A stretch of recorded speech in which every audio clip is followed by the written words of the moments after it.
Bienvenidos, queridos oyentes de Camino Sefarad. Emisión de Vidas Largas, el RCJ, la radio de la comunidad judía con el ayudo de Daniel y Théo por la técnica y presentada par Dora Coquen, Chantal et mi.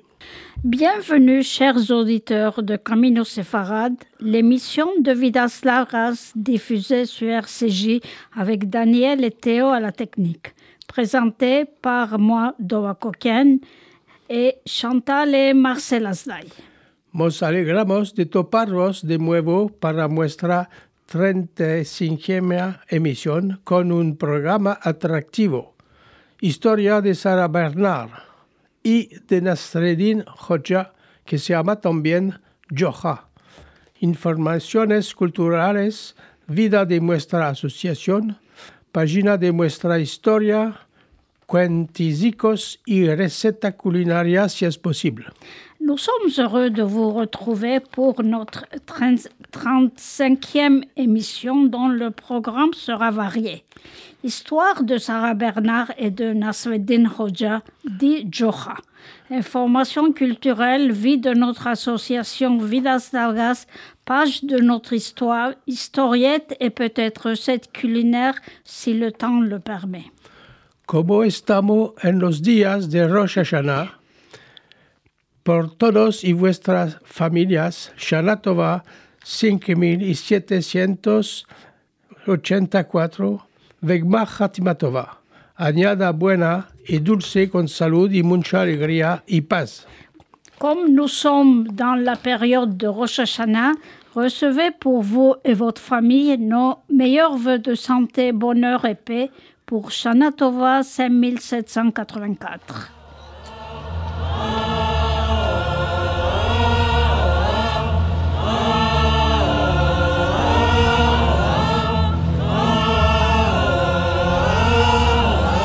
ראש השנה, פת שובה, שנה טובה, שנה טובה, שנה טובה, ראש השנה, une nouvelle année, allez on peut tout réparer. J'ai tous tes péchés, profite de ces jours. Vos, por esta añada 2023-2024, vos hablaremos de los judíos españoles famosos en la Edad Media y escogimos 25 y hablaremos igualmente de los que vivieron en Francia de la época de la Gola, pasando por Rachid de Troyes, los judíos del Papa, de la Alsacia hasta Dreyfus.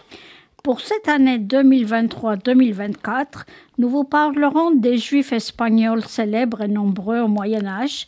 Nous en avons choisi une vingtaine que nous évoquerons. Nous parlerons aussi de ceux qui ont vécu en France depuis la Gaule, en passant par Rachid de Troyes, les Juifs de Provence, d'Alsace-Lorraine, de Bayonne, Bordeaux, jusqu'à la fève de Dreyfus. Tenemos los nombres y los vamelda. Nous avons leurs noms de 915 à 1541 et nous allons vous les lire. Asday ibn Shaprut, nous avons fait 2 émissions. Hicimos 2 emisiones. Samuel Anagid ibn Nagrela, nous avons fait 1 émission. Hicimos una emisión. Joseph ibn Nagrela, Isaac ben Jacob al-Fassi, Salamon ibn Gabirol, Bahia ibn Pakuda, Moïse ben Ezra, Avram ibn Ezra, Yehuda Alevi, Abraham ibn Naoud, Maïmonide, Abraham Aboulafia, Joseph Kimhi dit le Ekram, Yehuda ben Saoul ibn Tibon, Benjamin de Tudele, Narmanid dit le Ramban, Asday Kreskas, Don Isaac Abravanel, Joseph Caro, Salomon ben Aderet d'Irashba, Yehuda al-Arizi, Joseph Albo, Semtop de Carion.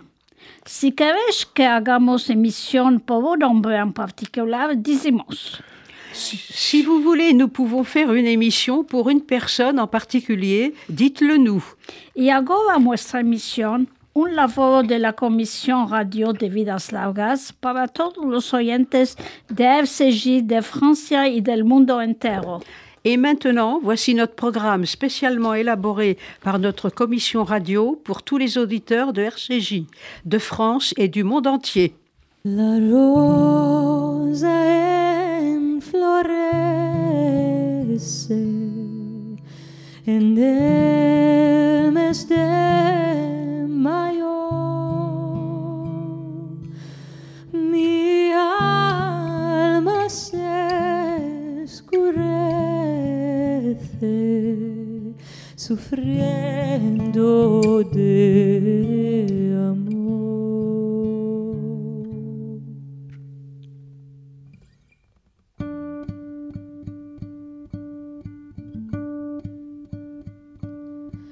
La rosa en florece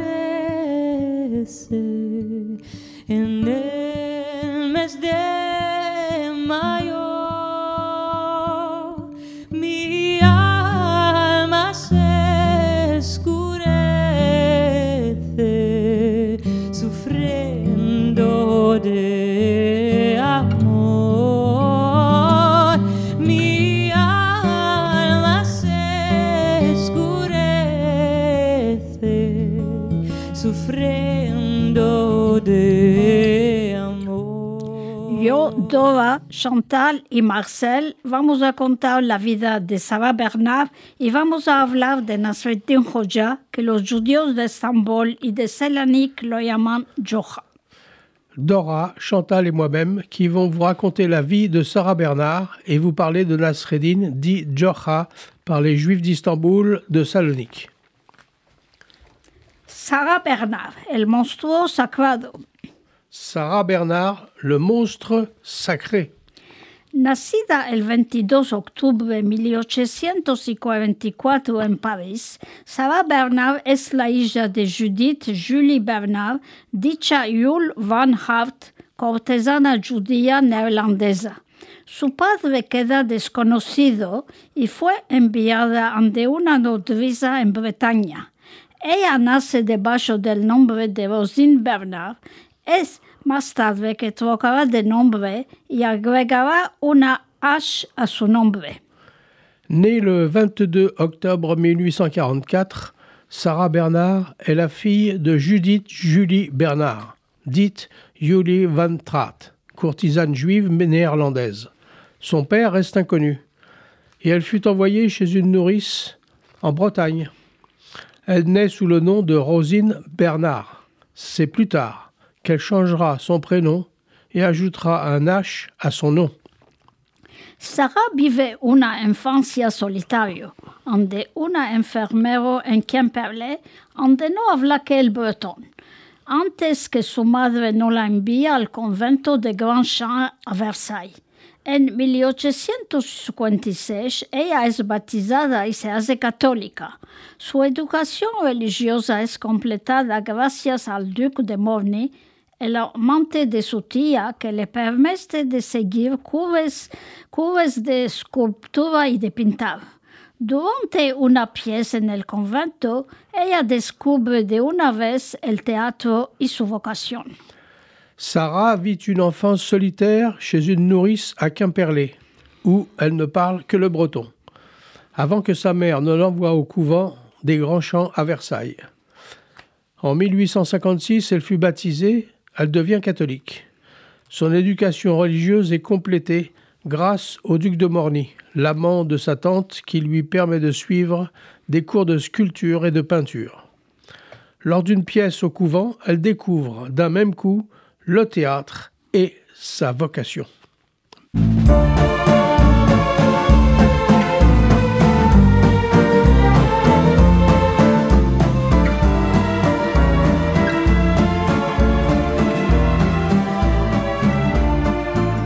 Je ne sais pourquoi elle allait danser à Saint-Jean, aux musettes. Mais quand ce gars lui a pris un baiser, elle frissonnait, était chippée. Comment ne pas perdre la tête, serrée par des bras audacieux, car l'on croit toujours aux doux mots d'amour quand ils sont dits avec les yeux. Elle qui qu'il aimait tant, elle le trouvait le plus beau de Saint-Jean. Elle restait grisée, sans volonté, sous ses baisers. Sans plus réfléchir, elle lui donnait le meilleur de son être. Beau parleur, chaque fois qu'il mentait, elle le savait, mais elle aimait. Comment ne pas perdre la tête, serré par des bras audacieux, car l'on croit toujours aux doux mots d'amour quand ils sont dits avec les yeux. Elle qui aimait tant, elle le trouvait le plus beau de Saint-Jean. Gracias al Duque de Morny, Sara entra en 1859 al Conservatorio de Artes Dramáticas de París. Después, en 1862, a la Comedia Francesa. Ama es enviada en 1866 por haber dado un chaquetón a un miembro. Entre mientes, ella había dado nacimiento a su único hijo Maurice, que tuvo de su relación con un noble belga. Después de su salida de la Comedia Francesa, Sara firma un contrato con el Teatro del Odeón y se hace conocer, triunfando particularmente en el rol de la reina de Ruy Blas de Victor Hugo, y cuando París es sitiada, transforma el teatro en hospital militario. Grâce au duc de Morny, elle entre en 1859 au Conservatoire d'art dramatique de Paris, puis en 1862 à la Comédie Française. Mais elle est renvoyée en 1866 pour avoir giflé une sociétaire. Entre-temps, elle a donné naissance à son unique fils Maurice, issu de sa liaison avec un noble belge. Après son départ de la Comédie Française, Sara signe un contrat avec le Théâtre de l'Odéon et s'y fait connaître, triomphant notamment dans le rôle de la reine de Ruy Blas de Victor Hugo. En 1870, lorsque Paris est assiégé, elle transforme le théâtre en hôpital militaire. Después de hacerse conocer en el Teatro del Odeón, Sara Bernard se torna a jugar unos cuantos años a la Comedia Francesa y brilla en el Phèdre de Racine, después Hernani de Victor Hugo. En 1880 ella demisiona y crea su propia compañía, yéndose producir a Londres, a Copenhague, a los Estados Unidos y en Rusia. Ella no da duda a interpretar roles de hombres. En todos los lugares reencontra el triunfo y el entusiasmo del público. Es llamada la voz de oro, la divina, la escandalosa. Cocteau inventa por ella la expresión de monstruo sagrado. Ella inspira piezas, particularmente L'Aiglon de Edmond Rostand, desde 1883. Sara toma la dirección del Teatro del Renacimiento, después del Teatro de las Naciones, que llama Teatro Sara Bernard. Escribe ella misma unas cuantas piezas. Après s'être fait connaître au Théâtre de l'Odéon, Sara Bernard retourne jouer quelques années à la Comédie Française et brille dans Phèdre de Racine, puis Hernani de Victor Hugo. En 1880, elle démissionne et crée sa propre compagnie, partant se produire à Londres, à Copenhague, aux États-Unis et en Russie. Elle n'hésite pas à interpréter des rôles d'hommes. Partout, elle est surnommée la voix d'or, la divine, la scandaleuse. Cocteau invente pour elle l'expression de monstre sacré. Elle inspire des pièces, notamment L'Aiglon d'Edmond Rostand. À partir de 1893, elle prend la direction du Théâtre de la Renaissance, puis du Théâtre des Nations, qu'elle renomme Théâtre Sara Bernard. Elle écrit elle-même quelques pièces. Se presta a Sara Bernard muchas relaciones. En 1882 se casa en Londres con un actor griego, Aristides Damala. Ama sus relaciones no dura, quedaran malgrado casados. Excéntrica y renomada de hablar mucho mentiras, Sara tiene una personalidad fuerte y toma posiciones políticas. Sostiene Zola en el momento del amorío de Dreyfus, defiende Louise Michel y se posiciona contre la pena de la muerte. On prête à Sarah Bernhardt de nombreuses liaisons. En 1882, elle se marie à Londres avec un acteur grec, Aristide Damala. Mais leur relation ne dure pas. Ils resteront cependant mariés. Excentrique et réputée mentir beaucoup, Sarah a une personnalité forte et prend des positions politiques. Elle soutient Zola au moment de l'affaire Dreyfus, défend Louise Michel et se positionne contre la peine de mort. À Paris, quand un amour fleurit, ça fait pendant des semaines deux cœurs qui sourient, tout ça parce qu'ils s'aiment à Paris.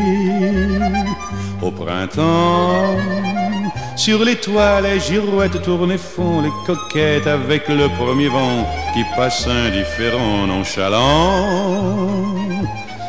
Car le vent, quand il vient à Paris, n'a plus qu'un seul souci, c'est d'aller musarder dans tous les beaux quartiers de Paris. Le soleil, qui est son vieux copain, est aussi de la fête, et comme deux collégiens, ils s'en vont en goguette dans Paris.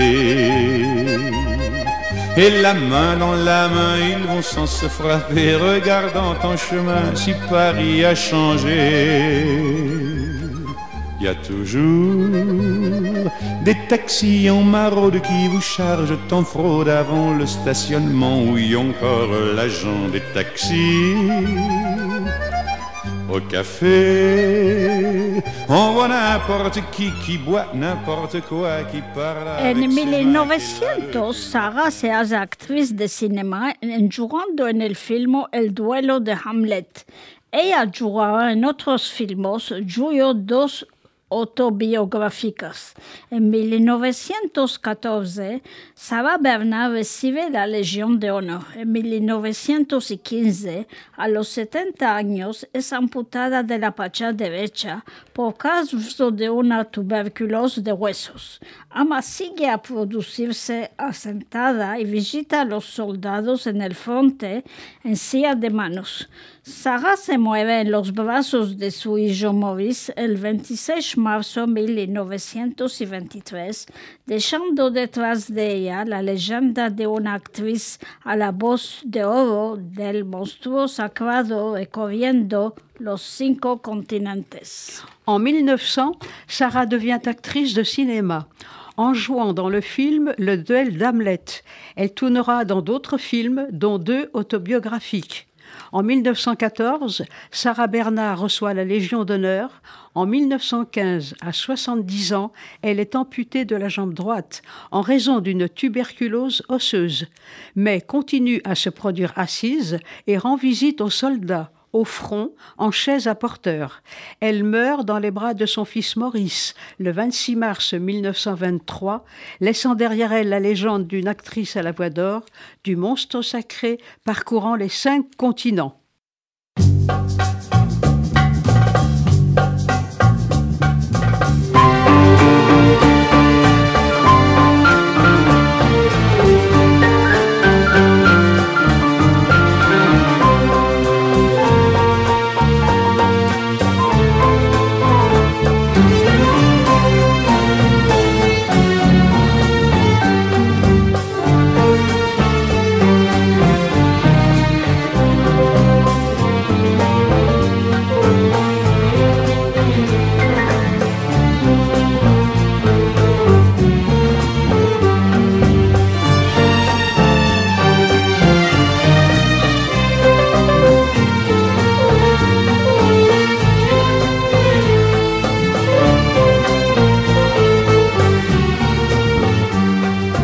Gözümde canlanır koskoca mazim. Sevdiğim nerede, ben neredeyim? Suç Suçumuz neydi ki ayrıldık böyle? Kaybolmuş benliğim, ben ne haldeyim? Gözümde canlanır koskoca mazim. Sevdiğim nerede, ben neredeyim? Suçumuz neydi ki ayrıldık böyle? Kaybolmuş benliğim, ben ne haldeyim? Efkarlarım. Nasreddin Hoxha, Joha. Nasreddin Hoxha es un personaje mítico de la cultura musulmana, filósofo de origen turca. Si la existencia de un Nasreddin Hoxha histórico es incierto, la tradición le atribúa datos biográficos precisos. Sería nacido en 1208 en Sivri-Rizal, en el Creux de Hortu, y muerto en 1284 en Akshir. Nasreddin Hoxha est un personnage mythique de la culture musulmane, philosophe d'origine turque. Si l'existence ou non d'un Nasreddin Hoxha historique est incertaine, la tradition lui attribue des données biographiques précises. Il serait né en 1208 à Sivri-Rizal, dans le village de Hortu, et mort en 1284 à Ashkeir. Ulema ingenuo y falso naif, prodigando enseñanzas, a veces absurdas, a veces ingeniosas, su renomada va de los Balcanes a la Mongolia y sus aventuras son formadas en decenas de lenguas, del serbo-croate al persán, pasando por el turco, el arabo, el griego, el ruso y otros. Ulema, ingénu et faux naïf, prodiguant des enseignements tantôt absurdes, tantôt ingénieux, sa renommée va des Balkans à la Mongolie et ses aventures sont célèbres dans des dizaines de langues, du serbo-croate au persan, en passant par le turc, l'arabe, le grec, le russe et d'autres. Su personaje se fundó al Joha en el Magreb, Jia, ou Juha. En Algeria, Jeha, el personaje de Joha en el Egipto se llama Goja, en Turquía se llama Nasreddin Hoxha. Preexiste al del Nasreddin Hoxha sin poder claramente determinar el origen de este personaje del mundo musulmano. Son personnage s'est fondu à celui de Joa au Maghreb, Dja ou Djoua. En Algérie, Djeha, le personnage de Joa en Égypte. Il s'appelle Goa. En Turquie, il s'appelle Nasreddin Hoxha, prononcé Hoxha. Préexistait à celui de Nasreddin Hoxha, sans que l'on puisse clairement déterminer l'origine de ce personnage du monde musulman.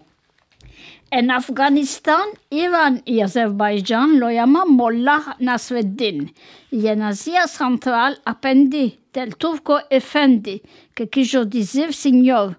Amas son siempre las mismas aventuras que se cuentan a su propósito. Sus historias cortas son morales, bufones, absurdas o en veces coquinas. Una partida importante de entre ellas tiene la calidad de historia enseñamenta. En Afghanistan, Iran et Azerbaïdjan, on l'appelle Mollah Nasreddin. Et en Asie centrale, Appendi, du turc Efendi, qui veut dire monsieur. Mais ce sont toujours les mêmes aventures que l'on raconte à son propos. Ces histoires courtes sont morales, bouffonnes, absurdes ou parfois coquines. Une partie importante d'entre elles a les qualités d'histoire-enseignement. El román Goja, el Simplo, inspiró el escenario del film Goja de Jacques Baratier con Omar Sharif y Claudia Cardinal, film primado en el Festival de Cannes en 1958.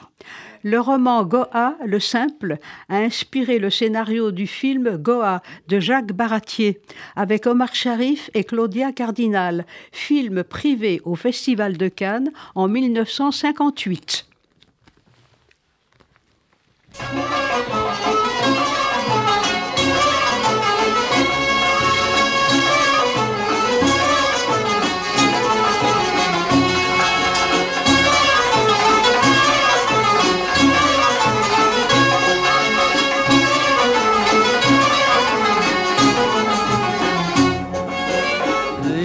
Üsküdar'a giderken aldı da bir yağmur.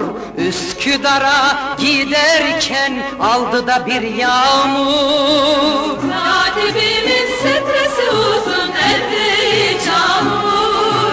Katibimin stresi uzun eteği çamur. Katip uykudan uyanmış gözleri mahmur. Katip uykudan uyanmış gözleri mahmur. Katip benim ben katibin elle karışır. Katibimin koluna da gömlek ne güzel yaraşır. Katip benim ben katibin eyle karışır. Aman Allah. Históricas de Nasreddin Hoxha. La mujer de Nasreddin Hoxha va meter al mundo sus primera criatura. La comadre le dice a Nasreddin de encender una candela y de estarse al lado. El bebé nace y Nasreddin se quiere ir afuera. La comadre lo llama y le dice que hay un otro bebé, un buchuk que va a salir. Nasreddin se mete a matar la candela y cuando la comadre le demanda de qué, Nasreddin le responde: ¿no estás viendo? La luz los está atirando. Si dejo la candela encendida, me estoy espantando, o sea que hay más otros que van a querer salir. La femme de Nasreddin Hoxha va mettre au monde leur premier enfant. La sage-femme dit à Nasreddin d'allumer une bougie et de rester à côté. Le bébé naît et Nasreddin veut sortir dehors. La sage-femme l'appelle en lui disant qu'il y a un autre bébé, un jumeau qui va sortir.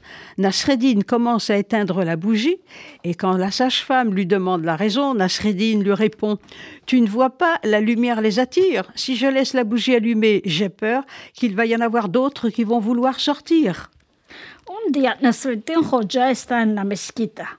El imam, después del sermón, demanda a todos, los que quieren irse al infierno, que levanten el dedo. Ningunos no levantan. En esto demanda de nuevo. Los que quieren irse al paraíso, que levanten el dedo. Todos levantan, excepto Nasreddin.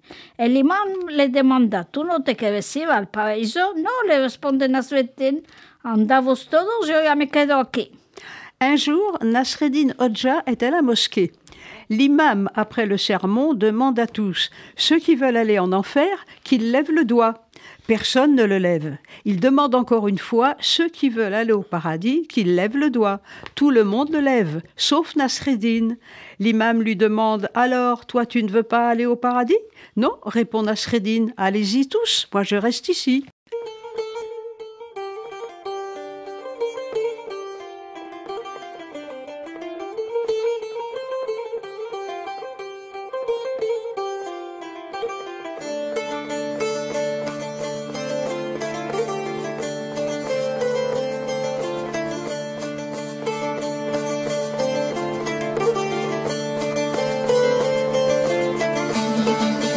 Morena me llaman, yo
vaquilles un poco. Consejicas escogidas por Nicole Polch.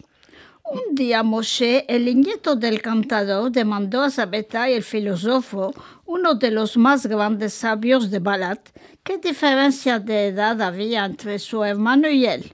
El año pasado, respondió nuestra madre decía que mi hermano tenía un año más que yo. Es decir, que ahora tenemos la misma edad. Maintenant, pour rire un peu, c'est des historiettes choisies par Nicole Polch. Un jour, Moshe, le petit-fils du chanteur, demande à Sabbatai, le philosophe, un des plus grands sages de Balat, quelle différence il y avait entre son frère et lui. L'an dernier, lui répondit celui-ci, notre mère disait que mon frère avait 1 an de plus que moi. C'est donc dire que maintenant, nous avons le même âge. En la época, el viejo Mayev tenía un hermano que igualmente era su nieto. ¿Cómo es posible esto?, demandó Moshe. Te conto, dijo Mayev. Un día conocí a una mujer, nos enamoramos al instante, nos casimos. Mi mujer tenía una hija única de su primer casamiento y la adopté legalmente. Nuestra hija tenía unos 20 años. Cuando los tres fuimos a Cuscunjuk a visitar a mi padre, vivió desde unos años. Inmediatamente se enamoró de nuestra hija y ella de él. 3 meses más tarde se casaron y 1 año después nuestra hija daba la luz a un hermoso bebé. Así mi padre se convirtió en mi yerno, mi hija en mi suegra, su hijo en mi hermano y mi mujer en la abuela de mi nieto. En 7 ans, le vieux Meyer avait un frère qui était également son petit-fils. « Comment est-ce possible ?» demanda Moshe. « Je t'explique, dit Meyer. Un jour, j'ai connu une femme et nous sommes tombés amoureux à l'instant. Nous nous sommes mariés. Ma femme avait une fille d'un premier mariage et je l'ai adoptée. Notre fille devait avoir 20 ans quand nous sommes allés à Kukudjuk visiter mon père qui était veuf. Ils sont tombés amoureux mutuellement. 3 mois plus tard, ils se sont mariés et 1 an plus tard, ma fille donnait naissance à un beau bébé. Ainsi, mon père est devenu mon gendre, ma fille, ma belle-mère, son fils, mon petit frère, et ma femme, la grand-mère de mon petit-fils. Un sabio de Izmir avanzaba peniosamente por el camino, llevando una pesada carga en sus hombros. Un casarizo que pasaba con su carreta se apiadó de él y le propuso que subiera a su lado. El sabio lo agradeció de corazón, se asentó en la carreta, guardó la carga sobre sus hombros. ¿Por qué no descargas la carga?, le preguntó el casalino. Ya es bastante que tu caballo me lleve, replicó el sabio. No creo que tenga que cargar más con el peso de mi carga. Un sage d'Izmir avançait péniblement dans un chemin, portant une lourde charge sur ses épaules. Un paysan qui passait avec sa charrette s'apitoya et lui proposa de monter à ses côtés. Le sage le remercia chaleureusement, s'assit dans la charrette, mais garda la charge sur le dos. « Pourquoi tu ne poses pas ton fardeau ?» demanda le paysan. « C'est suffisant que ton cheval me porte, » répliqua le sage. « Je ne veux pas le charger davantage avec le poids de mon fardeau. » La madre de un niño muy inteligente lo llevó un día a casa de un rabino hasídico. Uno de los discípulos del rabino se burló del niño diciéndole: «Querido Abraham, te doy un kurush si me dices dónde vive el Dios». Y yo, respondió el chico, te doy 2 si me dices dónde no vive. La mère d'un enfant très intelligent le mena un jour à la maison d'un rabbin racidique. Un de ses disciples se moqua de lui en lui disant « Cher Abraham, je te donne 1 sou si tu me dis où habite Dieu. » « Et moi, répondit le petit, je t'en donne 2 si tu me dis où il n'habite pas. » 2 vecinos de Galata tenían sus desavenimientos. Como era costumbre en aquellos tiempos, decidieron de ir a ver el rabino para arreglar las diferencias. El rabino los escuchó separadamente. Después de oír las quejas del primero, le dijo: «Tú tienes razón». Después escuchó al otro y le dijo: «Tú tienes razón». A la noche lo contó a su mujer, que le dijo: Ama los dos no pueden tener razón. Tú también tienes razón, le respondió el marido. Deux voisins de Galata étaient en désaccord. Comme il était de coutume, ils sont allés voir le rabbin pour régler leurs différends. Le rabbin les écouta séparément. Après avoir écouté les plaintes du premier, il lui dit « Tu as raison ». Ensuite, il écouta l'autre et lui dit « Tu as raison ». La nuit, il le raconta à sa femme qui lui dit « Mais vous ne pouvez pas avoir raison tous les deux. Toi aussi, tu as raison », lui répondit le mari. Si lo puedes, vos esperamos en presencial todos los 15 días a l'EQG, Centro Comunitario para Nuestros Ateliers en Judeo-Español, de las 14:30 a las 16:30.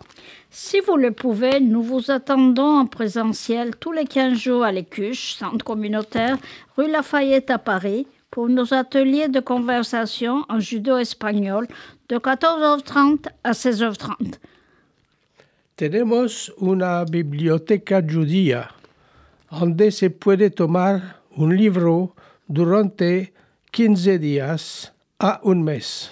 Nous avons une bibliothèque judéo-espagnole et les membres de Vidas Largas peuvent prendre des livres pour 15 jours ou un mois.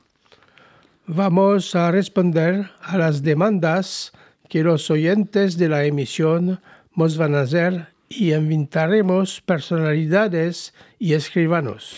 Nous répondrons aux questions des auditeurs. Nous allons inviter des personnes connues pour les interviewer, comme des écrivains de Vidas Largas, par exemple.